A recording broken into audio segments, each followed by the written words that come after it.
We're joined today by Kingsley Aikins. Kingsley is the CEO of the Networking Institute, a company that has developed a methodology that shows professional business people how to survive and thrive by building strong and diverse networks. You're very welcome, Kingsley. Great to be here. Thanks for having me. Yeah, and in our pre-chat before this interview, Kingsley, you mentioned that networking is now more important than ever. Can you explain why this is so? Well, I suppose I'd have to start by saying networking always has been really, really important. But just given what we've gone through now, with COVID and restrictions and lockdown and all that kind of stuff, we've been a little bit starched out of connecting with people. There's been some interesting research in America showing that under COVID, men's networks have decreased by about 30%. And interesting enough, women's networks have not decreased to the same degree. And that's because men like to do stuff with other men. They like to hang out with them, go for a pint, go to a match, play golf, whatever it is. But that is that is of concern. What we've tended to do under COVID is hunker down with friends, with family, a small group of people. And as you know, a lot of networking is all about what happens out on the outer concentric ring of your network, the kind of people you bounce into, bump into, the what I call funnels of serendipity, the random chance, the meeting outside the meeting, all that kind of stuff's really important. And unfortunately, has become very restricted over the last period. Now, hopefully we're beginning to kind of gingerly edge our way out of this crisis. And I think that we got to get back on the networking horse. We got to dust off our networking skills, and we've got to, get out and about a bit more. But, it's critically important, frankly, because as you know, Stephen, you just can't go it alone in life. I mean, you can't be successful without other people. We've tended to buy into this myth of individualism that, it's all about the Marlboro Man, the Lone Ranger, success is about the rugged individual taking on the world. But actually, that's all pretty much bullshit. Life is about connecting, collaborating, cooperating. It's about being with other people.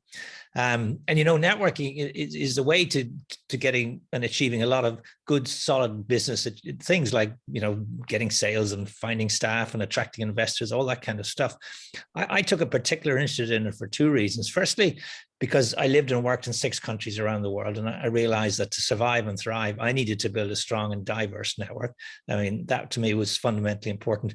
But also I discovered that, all the research shows that people who have strong and diverse networks live longer, are stronger mentally and physically, earn more money, and are happier, kind of like all of those. And so if I can get a bit of that, I think there's kind of good personal reasons for that. But I do think networking is the antidote to one of the great crises of our time, which is loneliness. I think that's an important plus for it. It allows us to kind of escape our silo. And of course, we're all living, I'm living in Dublin now, a city I lived in and grew up in. But when I grew up here, essentially this city was, I used to call it male, pale and stale. It wasn't a very international cosmopolitan city, but it is now. So we live in a very diverse city. If you think of the statistics, 14% of the US were not born in the US. In Ireland, the number is 17%. In Dublin, it's 25%, but of the working age population, it's 33%. So 33% of the people walking around the streets of Dublin were not born in this city. So the question is, does your network reflect the diversity of the economy you operate in, the society you live in? And for most people, the answer is no. And there is this concept of homophily. And homophily is a tendency we all have, and nothing wrong with it. I do it, to hang around with people just like us. We go to school with them, we play sport with them, we go to church with them, whatever it is, we do hang around with people just like us. But that's not what the world out there is like. No, and all the research shows if that's the sort of life you live, you as an individual, you as a company underperform. Yeah, and it leads to the next question, the key characteristics of great networkers. How do you develop these networks? Yeah, now having lived in different countries and come across different sorts of people, I'm a big fan of, hanging around people who are good at networking. I think there's an old cliche that says we are the average of the people we hang around with. So, hang around with pessimistic people, guess what you become? But hang around with people who are good at networking, guess what you become? So I did that, and I observed and I watched, and I realized that, people who are good at this have a number of characteristics in common. First of all, they work hard at it. And this is something you got to put in the hard yards. They're humble, they don't brag, and they don't keep score. They don't say, hey, Stephen, I did you a favor a few weeks ago. You owe me one, pal.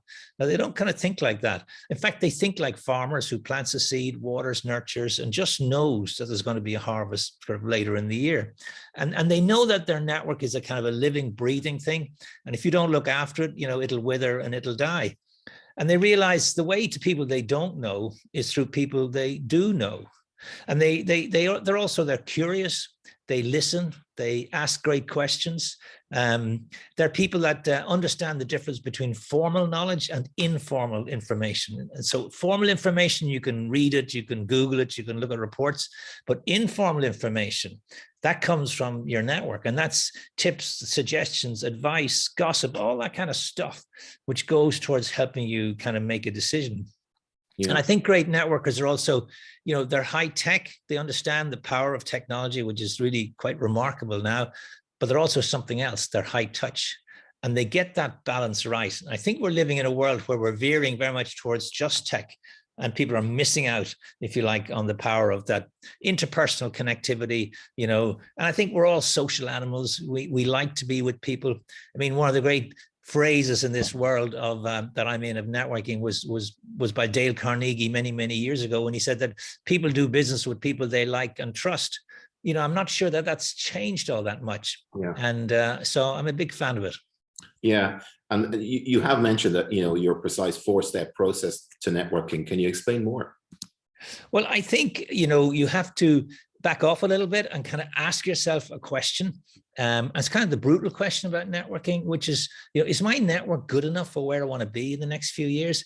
And we live in a world now of extraordinary convulsion, of disruption, turbulence, but also extraordinary opportunity.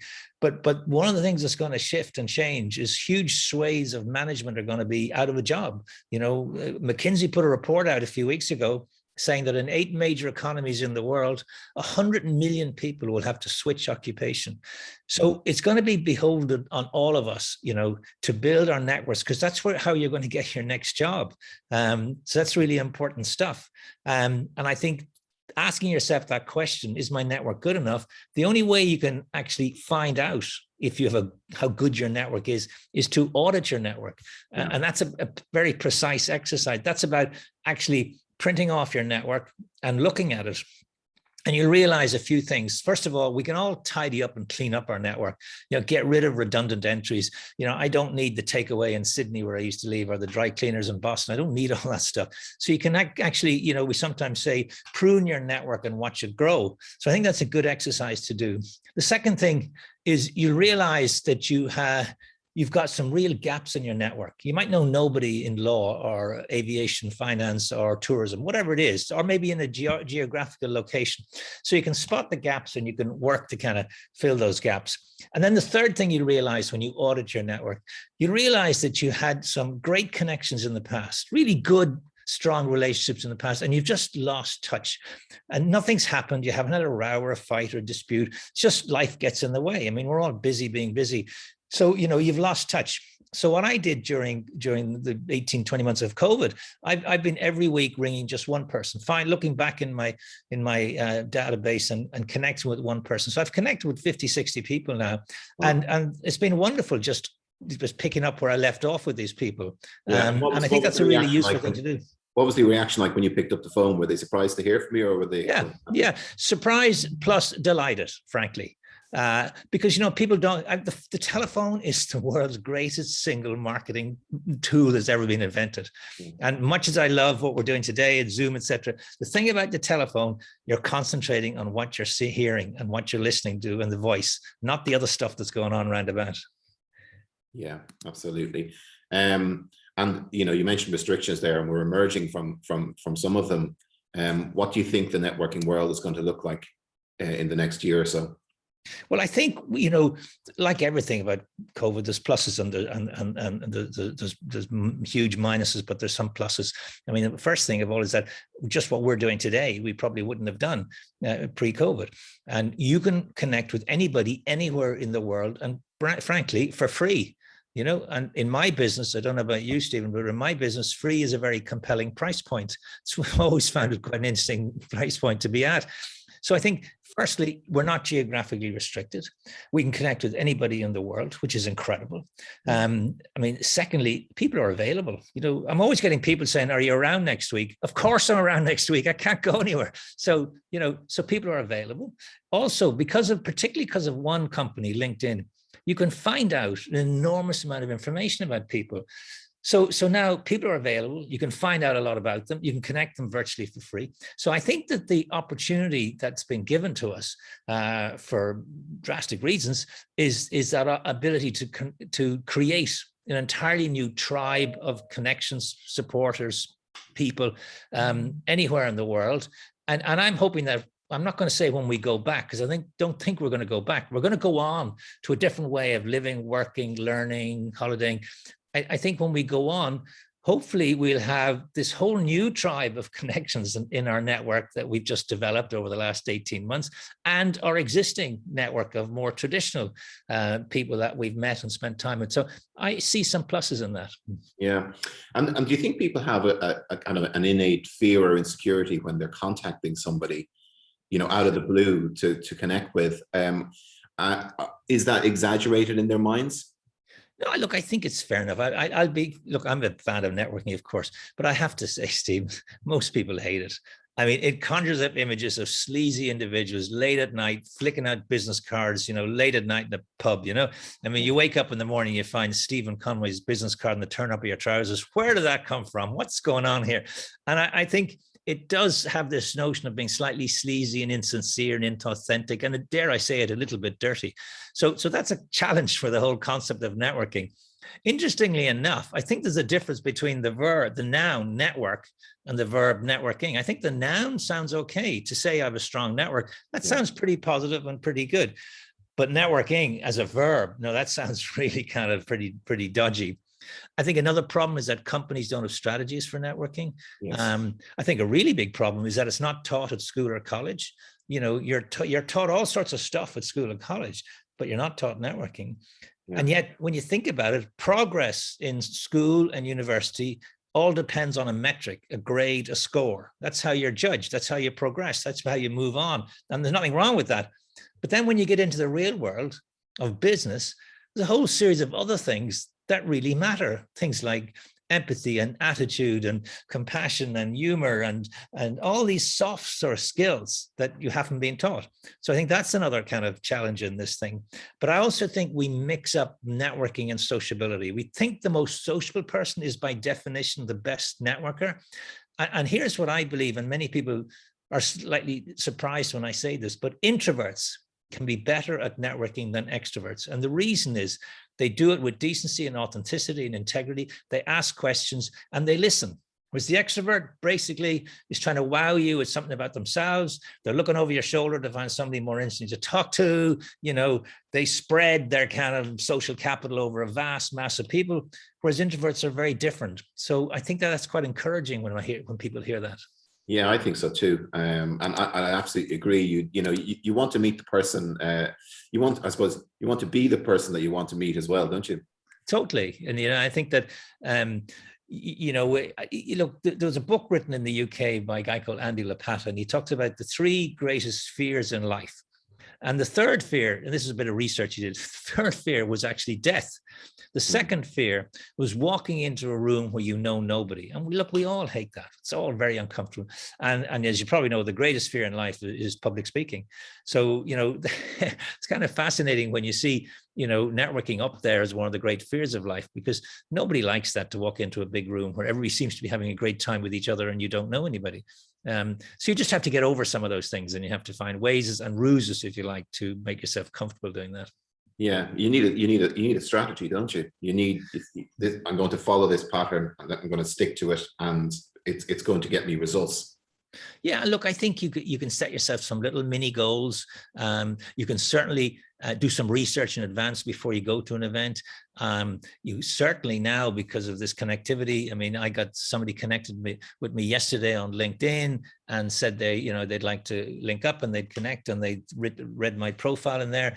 And then I looked at their profile and I realized that I knew the sister of somebody that he'd worked for. And suddenly we just found a little bit of commonality, and, everything, we're off the races, and Yeah, and there's a good way to network, but what are the no-nos, the topics that should be avoided, particularly in-person networking? Well, I suppose, the old sex and politics is probably a good way to start. We've become, we've become so polarized in our political kind of views. So you just want to be careful that you don't touch on those sorts of things. Look, I think the number one skill in networking, above all other skills, is to be a world-class listener. And we live in a world where most people don't listen. I mean, most people think that listening is a sign of weakness, a sign of not being an expert, not being in control. And they think that talking and speaking is all about being the expert. But the reality is you learn nothing when you're speaking and talking. You learn everything when you're listening. So I think that's a really interesting comment, is that so many people are poor listeners. They don't know it. And it's only when it's kind of pointed out and shown to them. But so many people want to wow you with something about themselves. And frankly, we're not that interested. You even see it online. You look at somebody's LinkedIn profile, and it's all about the great things that they've achieved in life and all the wonderful accomplishments, etc. But at the end of the day, the person reading that is only interested in themselves. They're not interested in what you've achieved. So that's a kind of a mindset shift.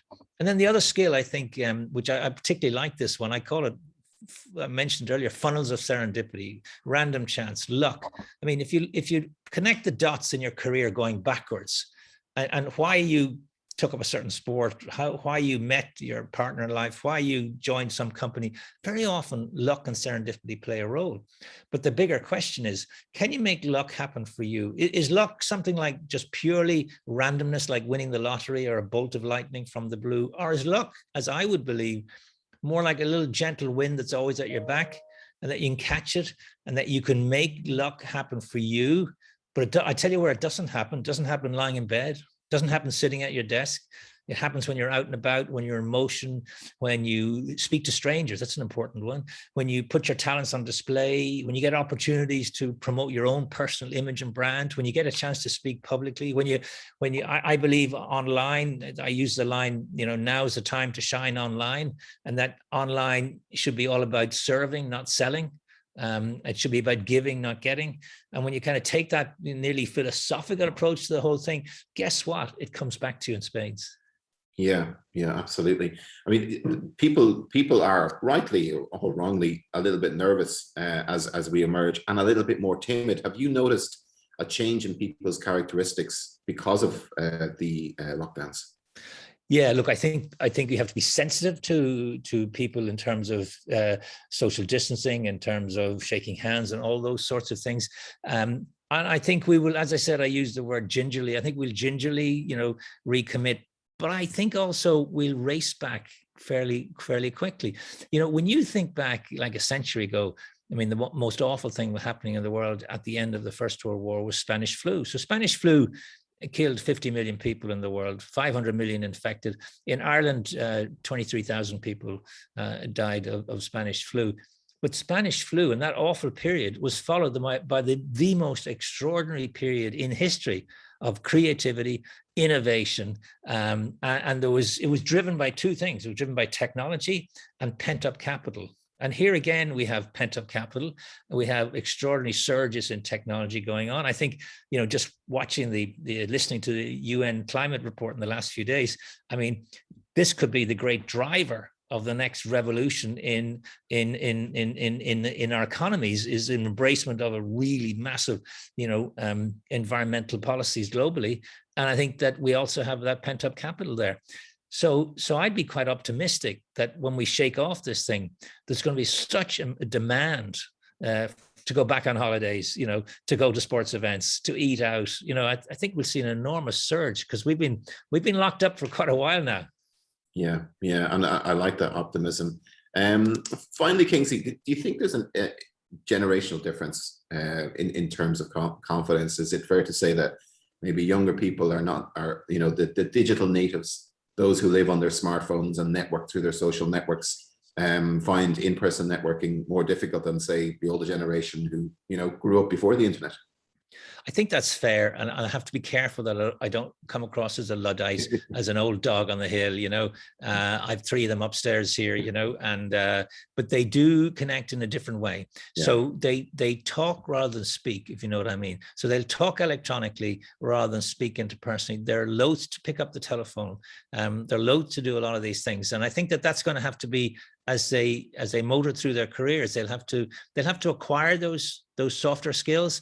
So many of the companies I talk to and CEOs of major companies will say, the next generation coming into this company are fantastic. They're deductive, analytical, sharp, brilliant with data and social media, and completely crap when it comes to soft skills. So I think there's an interesting challenge there for the educational institutions and for companies, because at the end of the day, we're social animals. We like to do stuff with people that we like and trust. And if we don't engender that, we do so at our peril, I think.